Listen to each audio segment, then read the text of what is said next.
Once upon a time, in a small village in ancient India, there lived a young man named Rahul.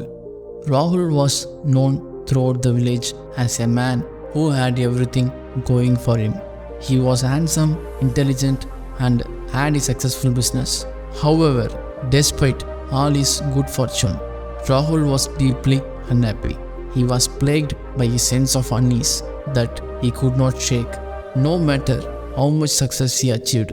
One day, Rahul decided to seek out the counsel of a wise Buddhist monk who lived in a nearby monastery. He journeyed for several days, crossing rivers and mountains, until he finally arrived at the monastery. There, he was greeted by the monk, who listened patiently as Rahul poured out his heart. "I have everything I could ever want," Rahul said, "but I'm still so unhappy. I don't understand why." The monk smiled knowingly. "I can help you, my friend," he said. "But first, you must understand that all of your problems stem from the same root." Rahul was puzzled. "What do you mean?" he asked. The monk replied, "All of your problems come from your attachment to things. You are attached to your business, your possessions, your relationships, and your ideas of what happiness should look like. But attachment only leads to suffering." Rahul thought about this for a moment. "But how can I be happy without the things that make me happy?" he asked.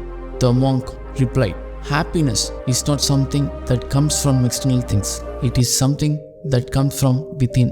When you let go of your attachment to things, you will find that true happiness arises naturally." Rahul was skeptical. "But how do I let go?" he asked. The monk replied, "Through meditation and mindfulness. You must learn to observe your thoughts and emotions without judgment or attachment. You must learn to let them come and go like clouds in the sky." Rahul decided to take the monk's advice. He spent several weeks at the monastery, learning to meditate and practicing mindfulness. At first, it was difficult. His mind was filled with thoughts and emotions that he found hard to let go of. But over time, he began to experience a sense of peace that he had never known before. When he returned to his village, Rahul was a changed man. He no longer felt the same sense of unease that had plagued him before. He was still successful in his business, but he no longer felt attachment to it. He was able to enjoy his possessions and his relationships without feeling that they defined him. He had learned the secret of true happiness. Word of Rahul's transformation spread throughout the village, and many people began to seek out the wise monk for counsel. The monk became known as great teacher, and his teachings spread far and wide.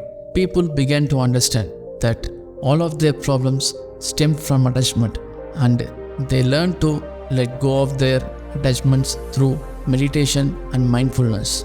And so, the village became a happier and more peaceful place, thanks to a wisdom of a Buddhist monk and the journey of a young man named Rahul. In our life, true happiness comes from within and can be found through meditation and mindfulness. By learning to let go of attachment and observing our thoughts and emotions without judgment, we can find a sense of peace and contentment. Ultimately, the key to a happy and fulfilling life is to cultivate inner happiness rather than relying on external circumstances to define our happiness.